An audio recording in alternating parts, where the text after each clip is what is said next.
నమస్కారం. ప్రజలను వినూత్నంగా అలరించేందుకు అత్యుత్తమ నైపుణ్యం మన ముందుకొచ్చింది. అదే వెంట్రిలాక్విజం. పెదవులను కదపకుండా మాట్లాడే సామర్థ్యాన్ని కలిగి ఉంటుంది. గొంతు నుండి జాలువారే అద్భుతమైన పదాలు తోలుబొమ్మ లేదా మరో వ్యక్తి వంటి వేరే మూలం నుండి వచ్చినట్లుగా అనిపిస్తుంది. వెంట్రిలాక్విజంలో అంతర్జాతీయ స్థాయిలో అత్యున్నత పథకాలను అందుకున్న సంతోష్ కుమార్ గారు మనతో ఉన్నారు. గతంలో అనేక దేశాలలో ప్రదర్శనలు నిర్వహించి అందరి చేత శబాష్ అనిపించుకున్న ఆర్టిస్టు మనల్ని కడుపుబ్బా నవ్వించేందుకు సిద్ధంగా ఉన్నారు. నమస్కారం అండి సంతోష్ కుమార్ గారు. నమస్కారం అండి. పాపారావు హాయ్. నమస్తే అండి. ఎలా ఉన్నావు పాపారావు? అలాగే ఉన్నాను. ఎందుకు ఈరోజు సైలెంట్ గా ఉన్నావు? ఏం చెప్పాలి? ఏం చెప్పడం ఏంటి? ఈరోజు ముచ్చట చెప్పు. ఏం చెప్పాలి? రేషన్ కార్డు లేదు, హెల్త్ కార్డు లేదు. అసలు అన్నిటికీ ఒకటే కార్డు, ఒకటే రాష్ట్రానికి అన్నిటి కలిపి ఒకటే కార్డు అంటున్నారు. ఏం కార్డు ఏమో. ఏమైంది? మొన్న హెల్త్ కార్డు ఇచ్చారు, ఎందుకు పనికి రాకుండా పోయింది. ఎందుకు పనికిరాదు? హాస్పిటల్కి వెళ్ళినా, హెల్త్ కార్డు చూపించిన, ట్రీట్మెంట్ అడిగిన, పైసలు ఇయ్యి తర్వాత హెల్త్ కార్డు ఇవి అంటున్నాడు. ఓకే, ఏం చేయాలి? హెల్త్ కార్డు పనికి రాకుండా అవుతుంది. రేషన్ కార్డు పోయిన సంవత్సరం రేషన్ కార్డు ఇచ్చినారు, రేషన్ కోసం పోయినా, ఎప్పుడు రేషన్ కోసం పోయినా రేషన్ లేదు అంటున్నారు. రేషన్ కార్డు ఎందుకు ఇచ్చిల్లో, ఎందుకు లేదంటుల్లో నాకేం అర్థం అవుతలేదు. మా ఊర్లో అందరూ క్యూలో కట్టిళ్ళు దేనికోసం తెలుసా? రేషన్ కార్డు కోసం. వాళ్ళకి రేషన్ కార్డు ఇవ్వలే, ఏం ఇవ్వలేదు. మరి నువ్వేమంటావు? ఏమంటావు? రేషన్ కార్డు లేదు, హెల్త్ కార్డు లేదు. ఇక్కడ అన్నీ ఆల్ ఇన్ కార్డ్ అంటే ఏది లేకుండా పోతుంది. ఏం చేయాలో ఏం అర్థం అవుతలేదు. దవాఖానా పోదాం అంటే హెల్త్ కార్డు అంటారు, తిననీకి తిండి అంటే రేషన్ కార్డు అంటారు, అన్నీ కలిపి ఆల్ ఇన్ వన్ కార్డు అంటారు. ఏం చేయాలి గురు? అసలు వీళ్ళు ఏం చేస్తారు? రేషన్ ఇస్తారా? హెల్త్ కార్డు ఇచ్చి ఆరోగ్యం చూస్తారా? ఏం చూస్తారో ఏమో. ఈ గవర్నమెంట్ వాళ్ళు రోజుకోసారి ఒక స్కీమ్ వస్తుంది, కానీ ఏ స్కీము ఎక్కడి దాకా పోతుందో ఏం అర్థమవుతలేదు. ఏందో ఏమో, నాకేం ఎరుక. కానీ పాపారావు, అన్నిటికీ ఒకటే కార్డు ఉంటే మంచిదే కదా. మరి అన్ని కార్డులు తీసుకుపోకుండా ఎక్కడికైనా పని పడినప్పుడు ఒకటే కార్డు ఇచ్చొచ్చు. అదే అంటున్నారు. ఈ కార్డు పెట్టుకుపోయి 7న రేషన్ ఇస్తారంట. హెల్త్ కార్డు తీసుకుపోతే 7న దవాఖానా పోతే ట్రీట్మెంట్ ఇస్తారంట. కానీ దీంట్లో అందరు ఏళ్ళు రాయాలంట. 7 రాయాలో ఏం అర్థం అవుతలేదు. కార్డులో రాద్దాం అంటే ఒక్కరి పేరు రాస్తే ఇంకోరి పేరు కనిపిస్తుంది, ఇంకోరి పేరు కనిపిస్తే ఇంకొకరికి ఇస్తారు రేషన్. ఇట్లా ఊరికి కన్ఫ్యూజ్ చేస్తారు. కానీ అసలు రేషన్ కార్డు ఇయ్యరు, రేషన్ ఇయ్యరు, హెల్త్ కార్డు ఇయ్యరు, దవాఖానా పోతే ట్రీట్మెంట్ ఇయ్యరు. వీటన్నిటి కలిపి ఒక్కటే కార్డు అంట, ఆల్ ఇన్ వన్ కార్డ్. ఇది ఒక కొత్త స్కీమ్. గవర్నమెంట్ వాళ్ళు ఏం చేస్తారో ఏమో, నాకేం ఎరుక. సరే, నీకేం ఎరుక. కానీ ఈ కార్డుల సంగతి పక్కన పెట్టేస్తే అసలు హైడ్రా సంగతి చెప్పు. హైడ్రా ఇప్పుడు ఔటర్ రింగ్ రోడ్ కూడా దాటుతుందంట. దీని గురించి తెలుసా నీకు పాపారావు? తెలుసు. ఇది తెలిసే మొన్ననే 2 ఎకరాలు అమ్మేసినా తెలుసా? 2 ఎకరాలు అమ్మేసినావా? ఎందుకంటే హైడ్రా వస్తుందని నాకు ముందుగానే ఎరుక. అంటే ఇప్పుడు ఉన్న వాళ్ళు కూడా అమ్మేసుకున్నా ఏంటి? అంతే మరి. ఒకటి సంగతి తెలుసా? చెప్పు. హైడ్రా ఇంటీరియర్లో ఉన్నప్పుడు మాదాపూర్, కుక్కట్పల్లి, వాచ్పల్లి, అమీన్పూర్ ఇవన్నీ బిల్డింగ్లు, విల్లాలు అన్నీ రాత్రికే పోయినాయి. ఇంకా ఇది ఔటర్ రింగ్ రోడ్ దాటిందంటే, మా ఊర్లోకి వచ్చిందంటే మా ఊర్లో అన్నీ హైడ్రాకే వెళ్ళిపోతాయి. మంచి విల్లాలు ఉన్నాయి, ఇల్లులు ఉన్నాయి, అన్నీ కూడా ఇక హైడ్రా వచ్చిందంటే అందరూ హైడ్రాకు పోయి చెప్తారు. ఇగో ఇది నా కాలువలో పూలు ఉంది, ఇగో ఇది మా చిరుకుంటలో ఉంది ఈ ఇల్లు అని చెప్తున్నారు అనుకో. హైడ్రా వచ్చి మా ఇల్లు కూలగొట్టేస్తుంది, ఇంకా మా ఇల్లు కూలగొట్టేస్తుంది. ఇక అంతే. ఇక నేను రోడ్డు మీద పోవాలి. అందు గురించి నాకున్న 2 ఎకరాలు కూడా అంగేసిన. నువ్వెందుకు 2 ఎకరాలు అమ్మడం? ఏదన్నా అంటే ప్రభుత్వ స్థలాల్లో కానీ లేదంటే చెరువులలో అంటే దాని దర్యాపుల్లో ఉన్నా కానీ అటువంటి వాళ్ళు భయపడాలి. నువ్వు కూడా అట్లా కొన్నావా ఏంటి? ఏం చెప్పాలి? గవర్నమెంట్ ఇచ్చినప్పుడు అన్ని చక్కగా ఉన్నాయి అన్నది. నేను కొన్నా, నా దోస్తు కొన్నాడు, వాళ్ళ పిల్లలు కొన్నారు, వాళ్ళ ఊరోళ్ళు అందరు కొన్నారు. కానీ ఇప్పుడేమో కొత్తగా హైడ్రా వచ్చింది. హైడ్రా వచ్చి ఈ బిల్డింగ్లు గులగొడుతుంది, ఇళ్ళను కూడా కొడుతుంది, ఇల్లు కూల కొడుతుంది, ఈ షెడ్లను కూల కొడుతుంది. ఈ అన్నిటి కూల కొడితే నేను ఎడిగోయేది నాకేం ఎరకైతలేదు తెలుసా. ఏంది అట్లా చూస్తున్నావు? అదే ఎందుకు కొత్తగా చూస్తున్నావు పాపారావు నువ్వైతే అసలు ఈ రోజు నన్ను ఏం చెప్పాలి, ఏం చెప్తావు? ఎన్ని ఎందుకు అట్లా కొత్తగా చూస్తున్నావు? కొత్తగా చూస్తున్నా అంట. అవును, నిన్న ఉన్న వర్షం వచ్చి అందరూ తడిచిపోయి ముద్ద అయితే ఈయనేమో సక్క వచ్చి కూర్చుంది స్టూడియోలో. అవును, వర్షం పడితే ఇంకా రావాలి కదా, పనులు చేసుకోవాలి. అదే వర్షం వస్తుంటే ఊర్లో అందరూ కూడా తడిచిపోయిన తుచ్చు అని రోగాలు వస్తున్నాయి, తలకాయలు నొప్పులు వస్తుంది, సర్ది అవుతుంది, జ్వరాలు వచ్చినాయి. నువ్వు మాత్రం మంచిగా చక్కగా వచ్చి ఏకో చేసుకొని స్టూడియోలో కూర్చున్నావు తెలుసా. అవును సరే తెలుసు. అసలు హాస్పిటల్ గురించి అంటే మర్చిపోయినా నేను. అసలు బీఆర్ఎస్ పార్టీ వాళ్ళు హాస్పిటల్ని టీమ్గా ఏర్పడి ప్రభుత్వ దవాఖానాలు ఎలా ఉన్నాయి, ఎలా పనితీరు ఉంది, అన్ని ఫెసిలిటీస్ ఉన్నాయా లేదా అని చెక్ చేస్తున్నారంట. ఈ ముచ్చట చెప్పు. నీకు తెలుసా ఈ సంగతి? తెలుసు, అందుకే కదా అడుగుతున్నా. వీఆర్ఎస్ ఏం చేసి తెలుసా, ప్రజా ఆరోగ్య కమిటీ అని చేసిళ్ళు. దాని పని ఏంటంటే అన్ని గవర్నమెంట్ సర్కారీ హాస్పిటళ్ళు సరిగ్గా పనిచేస్తున్నాయా లేదా అని చూసుకోవాలి. కానీ మొన్నటికి ఉన్నా గాంధీ హాస్పిటల్ పోయినారు, చూసినారు, బాగలేదన్నారు. నీలహర్ హాస్పిటల్ దాన్ని చూసినారు, దాంట్లో ఏం బాగలేదన్నారు. ఇట్లా అన్ని సర్కారీ దవాఖానలో పోతున్నారు, అది బాగలేదు, ఇది బాగలేదు అంటున్నారు. కానీ కాంగ్రెస్ వాళ్ళు అందరూ ఏమంటారు తెలుసా? ఏమంటున్నారు? ఇవన్నీ కూడా మీ అయ్య చేసిండు అంటారు కేటీఆర్ పట్టుకొని. ఎందుకు కేటీఆర్ని పట్టుకోమంటున్నారు? మీ అయ్య చేసిండు ఇవన్నీ అంటున్నారు. మీ అయ్యా ఆయన ఎవరు? అదే కేసీఆర్. అలా అనకూడదు కానీ కేటీఆర్ నాన్న కేసీఆర్ నాన్న నాలే. అదేనయ్యా, అదే మా ఊళ్ళో అదే అంటున్నారు. ఇవన్నీ కూడా కేసీఆర్ నడిపిన దవాఖానాలు, అందు గురించే అట్లున్నాయి. అప్పుడేమో చచ్చిపోయినారు, ఇప్పుడే ఇంకా బాగున్నాయి అని అంటున్నారు కాంగ్రెస్ వాళ్ళు. కానీ కేటీఆర్ ఏమంటున్నారో తెలుసా, మేమన్నీ సర్కారీ దవాఖానాలతో పాటు గల్లీకి ఒక దవాఖానా పెట్టినాం. కానీ ఈ కాంగ్రెస్ వాళ్ళు వచ్చి ఆ దవాఖానాలన్నింటినీ పట్టించుకోకుండా అట్లా వేసి అంటున్నారు. కానీ ఈ సామాన్యం మానవుడు ఎక్కడికి వెళ్ళాలా, ఎవరిని గెలవాలా, ఏం చేయాలా ఏం అర్థమవుతలేదు. వర్షాలు ఉన్నారు, వీళ్ళు మాత్రం వాళ్ళ మీద వీళ్ళ మీద వాళ్ళు. నాకేం అర్థమవుతలేదు. మీ ఊరిలో ఏమంటారు? మా ఊరు కూడా వాళ్ళకు కూడా ఏం అర్థమవుతలేదు. మరి నువ్వేం చేద్దామంటున్నావు? ఏం చేద్దాం అనుకున్నా, దవాఖానా పోయి సూది పిచ్చుకొని వద్దాం అనుకున్నా. మరి జ్వరం తగ్గుతుంది. మరి ఏమైంది? సూది పిచ్చుకుంటే జ్వరం పెరిగింది, తగ్గలేదు. ఎందుకు? ఎందుకంటే అక్కడ దవాఖానాల మందులు లేవు, ఏం లేవు. మందులు లేవా? మరి అట్లయితే ఎట్లా? అందు గురించే ఈ మధ్య అందరూ కూడా సౌకర్య దవాఖానాలు అంటే భయపడుతున్నారు గురు.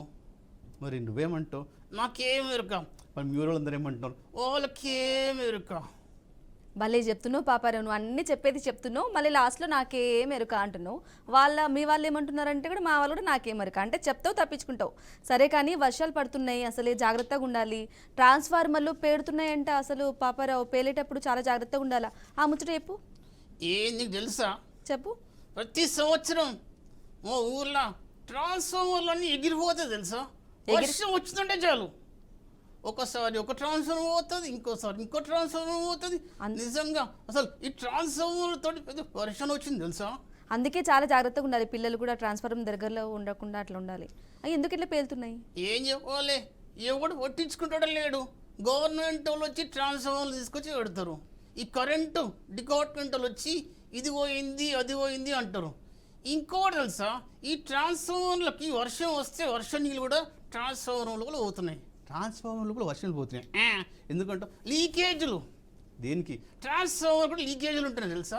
లీకేజీలా? ట్రాన్స్ఫార్మర్ ట్రాన్స్ఫార్మర్ లీకేజీలు పోకుండా జాగ్రత్త పడతారు, కానీ ఎవరు పట్టించుకుంటలేడు. నీకు తెలుసా, ప్రతిసారి లక్షలు ట్రాన్స్ఫార్మర్లు పోతున్నాడు తెలుసా. లక్షల ట్రాన్స్ఫార్మర్ పోతుందంటే మరి కరెంటు ఇవన్నీ ఇబ్బంది అవుతుంది. అవును, ఇవన్నీ కరెంటు ఇబ్బంది అవుతుంది. కరెంటు లేదు, నీళ్ళు లేవు, కరెంటు లేదు, చదువుకోనికే వర్షం అవుతుంది. వర్షం వచ్చిందంటే చాలు ఈ ట్రాన్స్ఫార్మర్ టక్ టక్ టక్ కేలిపోతున్నాయి గురు. ఈ ట్రాన్స్ఫార్మర్లో లేకపోతే పటాకీలో అర్థమవుతలేదు. పటాకీలా? అలాగే గవర్నమెంట్ వాళ్ళు వచ్చి రిపేర్ చేస్తున్నారు కదా. ఏం రిపేర్లు? ఒక ఆయన వచ్చి రిపేర్ చేసి పోతాడు, పెట్టి పోతాడు, ఇంకో రోజు టక్కున పోతుంది, ఇంకో ట్రాన్స్ఫార్మర్ తీసుకొస్తారు, అది 4 రోజులు నడుస్తుంది, టక్కున టక్కున పోతుంది. ఎందుకంటూ? ఎందుకైంది? ఈ దొంగ కనెక్షన్లు తీసుకుని చూసినా? ఎవరు? అదే మా ఇంటికాడ ఈ దొంగ కనెక్షన్లు తీసుకుంటే ఈ ట్రాన్స్ఫార్మర్ మీద లోడ్ పడి పడి పడి పడి ఈ కరెంటుకు వచ్చేదంతా కూడా ఈ ట్రాన్స్ఫార్మర్ టక్కున అంటూనే అంటున్నారు. మరి ఎందుకు తీసుకుంటే దొంగ కనెక్షన్? ఏం చేయాలి? ఊర్లో చేనులో నీళ్ళు రావాలంటే కరెంటు కావాలి. కరెంటు కావాలంటే గవర్నమెంట్ని ఎవరైనా ఆశ్రయించవచ్చు కదా. ఏం చేయాలి? ఎన్నిసార్లు చెప్పినా ఎవరు పట్టించుకోరు, చేయరు. అందు గురించి దొంగ కనెక్షన్లు తీసుకుంటాను. ఈ ట్రాన్స్ఫార్మర్లు టప్ టప్ అని పోతున్నాయి తెలుసా.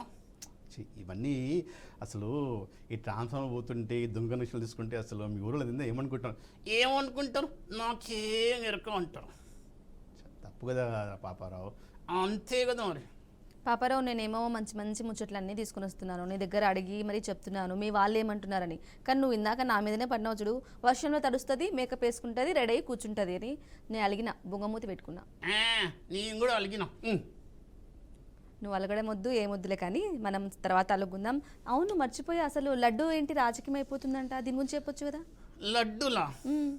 లడ్డుల గురించి రోజు రోజుకి వార్త పెద్దగా అవుతుంది తెలుసా. అవును, పెద్దగా అవుతుంది లడ్డు గురించి. అసలు లడ్డునే ఒక రాజకీయం అయిపోయింది. లడ్డు, రాజకీయాలు, దేవుడితో జూదం, ఏమో అర్థమవుతలేదు అసలు. దేవుడు అంటే భక్తి భయం ఉండేటి, కానీ ఇప్పుడు భక్తి లేదు, భయం లేదు. ఎందుకంటో ఏముంది? ఒక ఆయనేమో లడ్డు మీద రాజకీయాలు చేస్తున్నాడు, లడ్డుతో తీసుకొని తిరుపతిని వదలాం చేస్తుండ అంటాడు. తిరుపతిని బదలాం చేస్తున్నా అంటే అది నిజమే కదా? లడ్డూలో నిజంగా అంత లోపాలు కల్పించాయి కాదు అని ఒక ఆయన అంటాడు. అట్లాంటి లడ్డూలు మేము తయారు చేయలేదో అంటాడు ఒక ఆయన. మరి తయారు చేశారంటావా తయారు చేయలేదంటావా? నాకే ఇరక. అలాగే నెయ్యి దాంట్లో తక్కువతో వాడుతున్నారు అంటున్నారు కదా. అదే నెయ్యి తక్కువ ధరది వాడుతున్నారు అంటున్నారు. మరి వాళ్ళేమంటారు? వాళ్ళేమంటారు? ఎవరు? ఇంత ముందుకున్న వాళ్ళు ఇది మేము కొననే లేదు అంటారు ఇట్లాంటి నెయ్యి.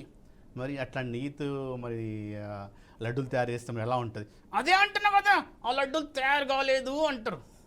అంటే మరి ఏమంటారు? ఇదంతా కూడా రాజకీయంగా చేస్తున్నటువంటి ఒక ఎత్తు కూడా అంటాడు మన జగన్ సార్. మన జగన్ సార్ అంటున్నాడా? అలా కాదు కానీ ఇప్పుడు నిజంగా లడ్డూల గురించి అసలు ఇది కోర్టుకు వెళ్తుంది తెలుసా? అవును, ఇది కోర్టుకు వెళ్తుంది తెలుసా. ఇది అందరూ కూడా కోర్టులో కేసేస్తున్నారు.